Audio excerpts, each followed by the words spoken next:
Ain't no good reason for getting all depressed. Buy up your pad and pencil, I give you a piece of my mind.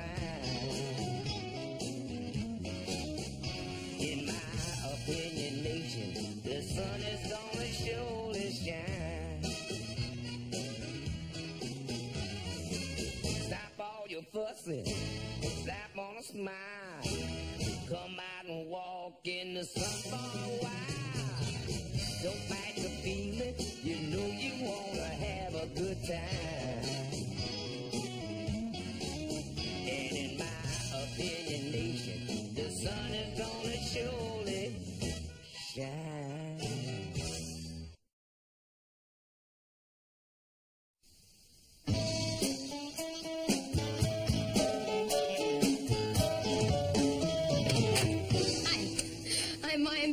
Now, tonight we're going to do something a little different. We've each selected a few of our favorite scenes from the last 4 seasons of Blossom, and we're going to show them to you and talk a little bit about why we chose those moments. Now, this is one of the few times we as actors get to talk about the characters we play on the show and maybe give you a little insight as to how these scenes came about. So, let's get started. Here is a moment from my favorite episode we did a couple of years ago as a spoof of all those rock and roll docudramas like Truth or Dare and Don't Look Back. Now, I play a totally spoiled, egomaniacal star who's just finished a concert and I'm backstage receiving guests. Oh, and don't adjust your set. It's in black and white. Lots of times after a concert, celebrities and VIPs come crawling around backstage. And once in a while, the biggest of the big. A network executive. Hi, I'm Warren Littlefield. Nice to meet you. I like the show. Did you? Yeah, I thought it was really cute. Cute? Yeah. You thought it was cute? Yeah. Cute. What an interesting choice of words. What does that mean, cute? I mean, puppies are cute. Baby harp seals are cute. I meant I liked it. But you thought it was cute. So you thought it was what, a lightweight piece of fluff? Is that it? No, I Look, didn't why don't you really just mean get out of that here, at huh? all, really. Go back to Beverly Hills. I mean, Get out. Would you get him out of here, please? Take your cute flunky with you,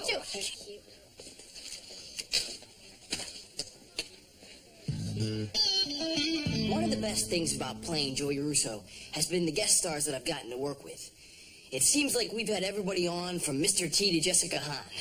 But one of the best moments for me was this one from last season, where I got to sing with the actress who plays my mom, Melissa Manchester.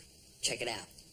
Mockingbird, everybody have you heard? He's gonna buy me a mockingbird. Oh, and if that mockingbird don't sing, he's gonna buy me a diamond ring. And if that diamond ring don't shine, he's gonna surely break that heart of mine. And that's why, Yes, indeed. I got to tell everybody, yeah, whoa, yeah.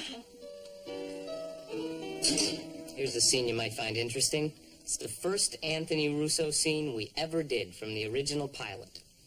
It's about 2 o'clock in the morning, and Blossom, unable to sleep, comes downstairs where she runs into Tony for the first time in a long time.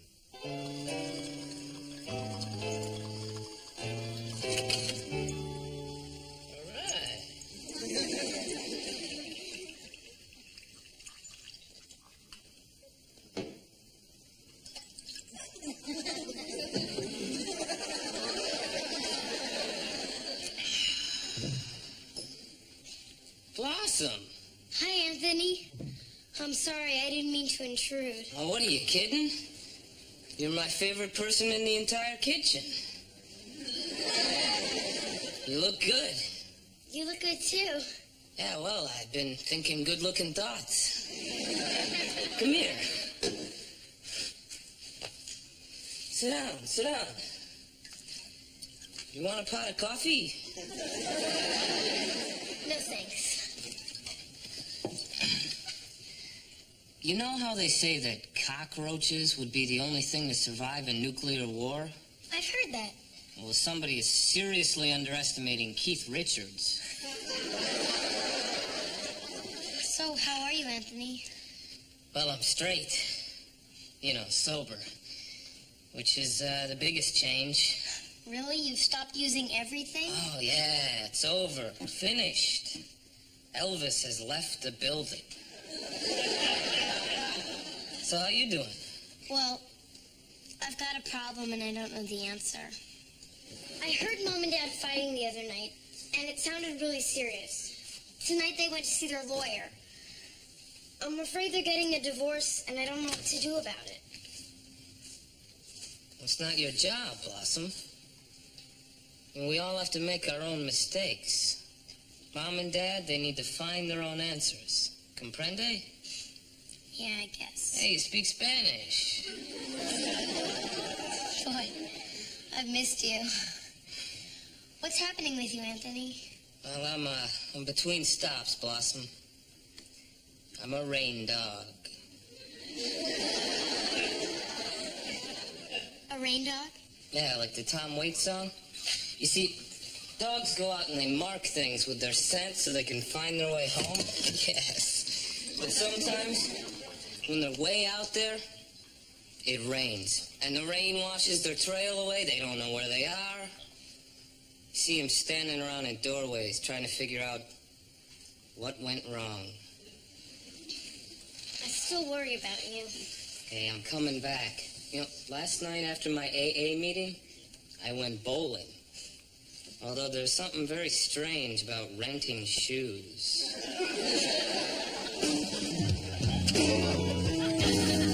One of my very favorite scenes was this one from a few years back. Nick and Joey are having a conversation up in Joey's room. Nick is talking about marijuana, but Joey thinks he's talking about condoms.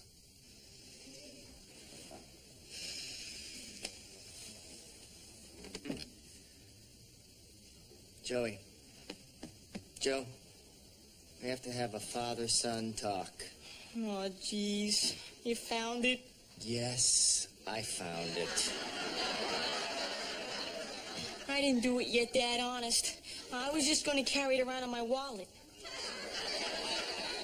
Joey, 1 minute it's in your wallet, the next minute it's in your mouth.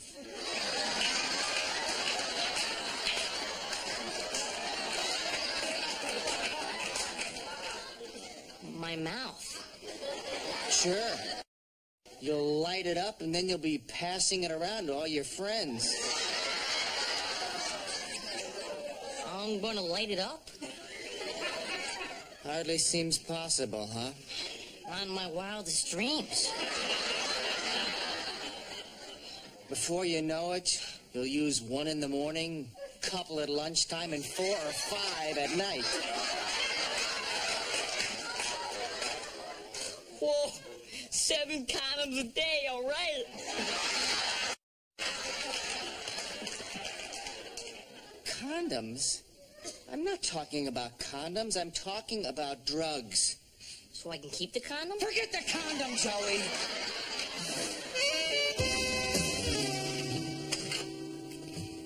Hi, I'm Jenna Vonoy, and I play Six Lemire. First of all, let me answer the question that I get asked all the time. Where did you get the name Six? Well, in the pilot episode, my character explained that her father joked because that's how many beers it took. The real reason is that the son of the man who created this show went to school with a girl named Seven. So he just deducted 1 and called me Six. Now I'd like you to see a kind of serious moment from a few years back when Six tells Blossom about some trouble at home. Who says my parents are getting divorced? Okay, they're fighting, but, I mean, if you kept all that stuff inside of you, you'd go crazy, right? Are they speaking in, like, these one-word sentences in between long periods of dead silence? Yeah. Do they leave the house without saying goodbye to each other? Yeah. Are they being extra nice to you? Yeah. I hate to say this, but that's what it was like around here before my parents got divorced. Look, just because your parents couldn't work out their problems doesn't mean that everybody in the world is like that. I'm going to tell you something right now, Blossom Rousseau. My parents are not getting a divorce. they are.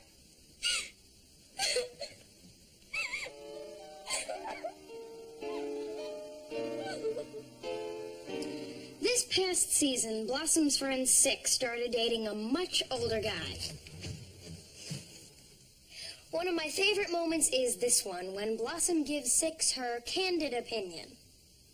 Six, you remember when I said that this Sunny thing was a bad idea? Yeah. I was soft-pedaling it. This is an enormously, tremendously, galactically awful idea. An idea so devoid of merit that it actually literally stinks. Can you grasp that? A concept? I mean, an intangible thing so fetid, so incredibly putrid that it just, it exudes this foul stench. Blossom, you don't have to dance around it. We're friends. All right.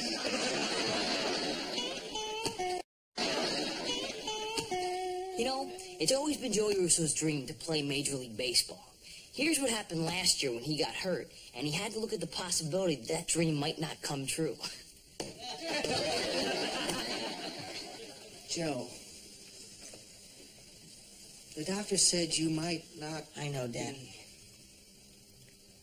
He told me that, too. The doctors aren't always right.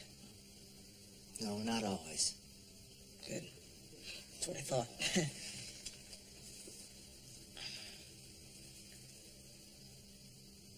What if I can't, Dad? Joe, when we talked about baseball, we always knew there was a chance you might not make it to the bigs. Yeah, but Dad, we always thought that I would get a chance. I mean, right now, I might not even get a shot. It's just not fair. I mean, we always thought that I'd at least be able to try.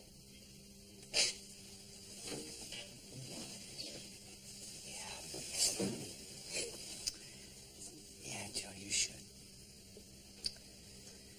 This stinks, Joe. I know it does. Nobody knows what's gonna happen. Not even the doctors. So we just have to wait and see.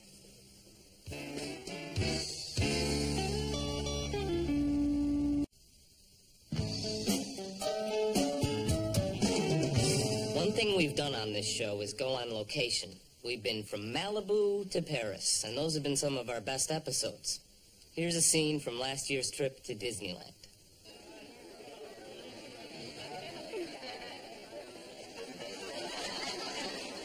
Hey! What's going on here?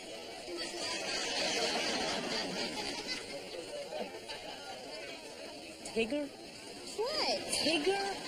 My girlfriend's getting hit on by Tigger? I can't help it. People just want to meet me, I guess. When I met you, I didn't make any small talk. When you met me, I was unconscious. Exactly. I was busy trying to save your life. And that's why you're my hero. Now stop being so paranoid, okay? Okay.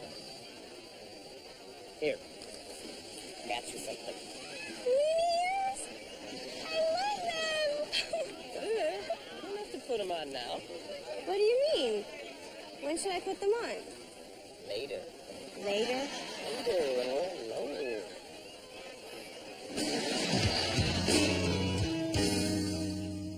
One of the great things for me has been playing some of the really nice father and daughter scenes we've done over the years.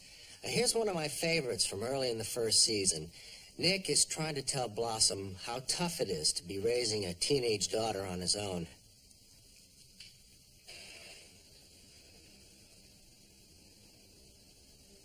You look so beautiful. So grown up. I wish your mother could see you. Dad, do you think she'll ever come home? I mean, now that I'm not a little girl. Maybe she'll think I don't need her anymore. Well, this isn't her home anymore. But you're still her daughter, and it's okay to miss her. You're doing all right, Dad. Thanks. But believe me, when you have questions like this, there's nothing more I'd rather say than go ask your mother. I'll be at the car wash. I hate this stuff. There's gonna be more of it. I know. And I'll do my best for you. I mean, I realize that before long, say when you're in your late 20s, early 30s, you'll start dating. And, a couple of years after you're married, you'll probably want to have sex for the first time. But hopefully by then, I'll be blind, deaf, and in a home in New Jersey. Look, 20 years ago, I met a woman who I thought would be a good mother for you and your brothers. Just didn't turn out that way. I know that's what you need right now. You need a mother. And you need a hairdresser. You're stuck with me, sweetie. And the fact is, I couldn't love you more. I'm afraid I haven't done very well here. You did great, Dad.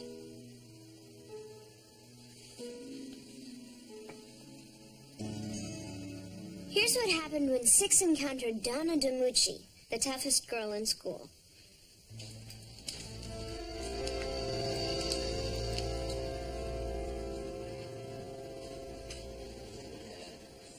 Hi, Donna. All right, where is she? Who's she? The Little Mermaid. Who do you think I'm talking about? Oh, you mean Blossom. Geez, you know what, Donna? I tried to find her to give her your message, but see, I think she'd already left for karate lessons. See, Blossom doesn't like people to know this, but her hands are actually lethal weapons. Yeah? Well, she doesn't show up for this fight. It's me and you, Squirt. Now, leather's a really good look for you. Did you find it distressed or do you beat up yourself?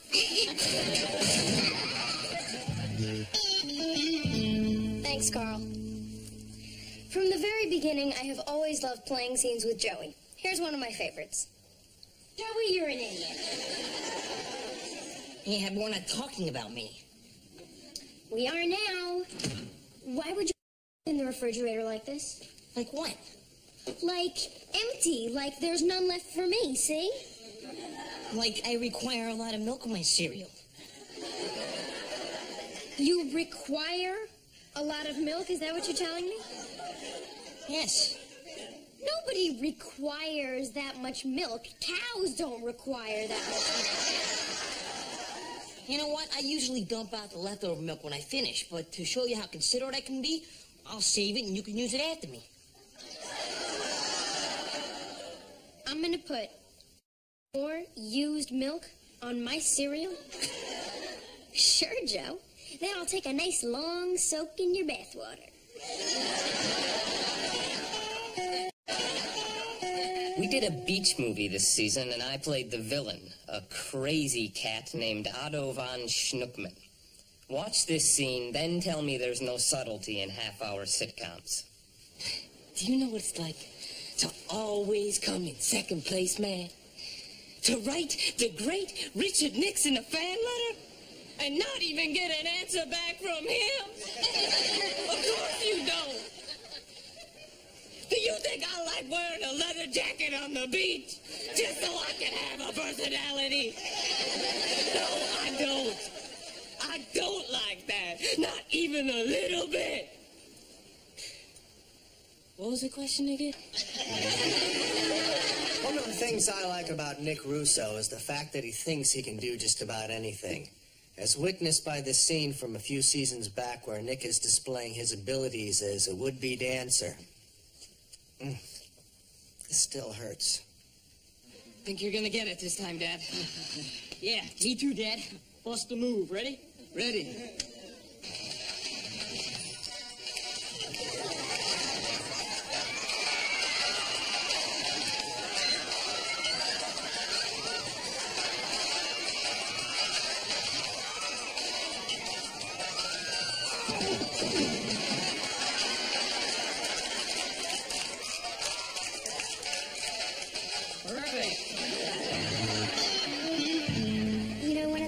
things that ever happened to me was the casting of Gail Edwards as my mother. I didn't think there was anybody in the world who could talk as fast as I do. However, when I met Gail, I found out I was wrong. You have 30 seconds to explain what happened, and it better be good. Mom, the truth is I don't have any explanations. Some of the older girls at school were talking about how cool the Nikki Kyoshi jeans were and how geeky the jeans I had on were. So I took the money you gave me for jeans and I went to the store and I couldn't even afford a Nikki Kyoshi pocket patch. So you went to the next logical step and started stealing home appliances, honestly. Stealing? I never thought you and I would be in a conversation about stealing. I didn't think you were the kind of person who could do something as terrible as this. Mom, I'm not the kind of person. It's like when you go to school and everybody's wearing the kind of clothes that you want, and I don't have that kind of money, and you don't have that kind of money, and now with Dad gone, I mean, I'm not trying to blame this on their voice, but we just don't have that kind of money. I can't believe that you think that money is the kind of thing that will make you popular when you know what really counts is what kind of a person you are inside, and that doesn't go for labels or what kind of shoes or any of that materialistic kind of stuff. Yeah, well, I bet what you're saying in theory, Mom, but in reality, it's just not like that. I can't just be this really good person who's dressed up in a bag and nobody cares about that, and they'll accept me for my inside. And I bet you tell me you're in very big trouble, you guys. You know that. Get out, march yourself out the door, over to the house, next to me where you are. Think about this.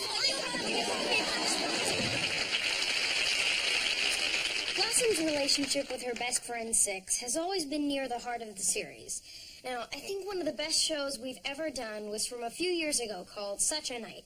Now, it was essentially just our two characters sitting around talking, but for me, it spoke to what teenage friendships are all about.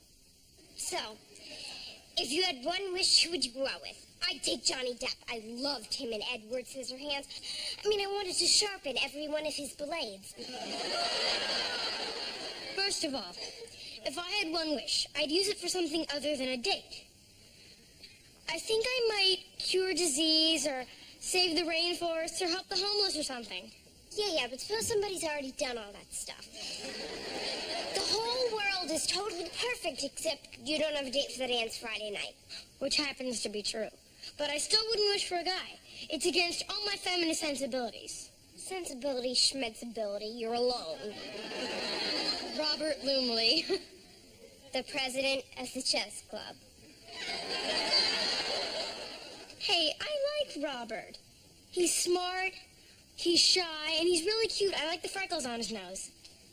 I wonder if he has freckles on his butt. And I was just thinking, he probably doesn't have a date Friday night either, so what's a feminist in this situation to do? Why not ask him out? You'd actually ask a guy out. Well, in theory, I'd do it. So do it. I said in theory. Blossom, theories were made to be tested. Besides, you'll be striking a blow for feminists everywhere. Six?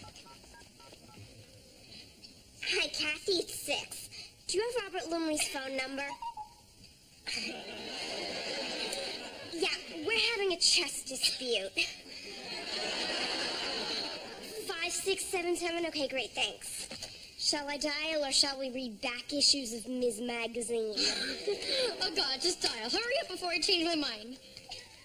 Hi, is Robert there? Yeah, hang on, Robert. Hello, Robert. This is Blossom Russo. How are you? I hope I'm not disturbing you or anything, because I can go back. Oh, really? Against the computer? Wow. Listen, Robert, you know the dance is... What? Okay. He's storing his disc or something.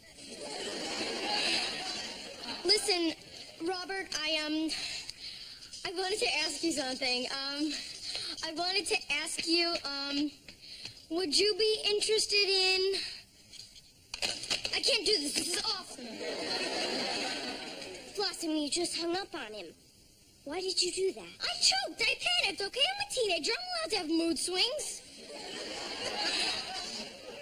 Let's dance.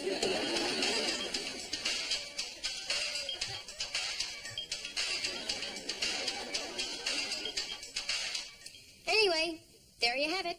Our first installment of our favorite scenes. There are lots of others, so I do hope we get to do this again. Thank you for watching and supporting the show. See you again soon. Good night.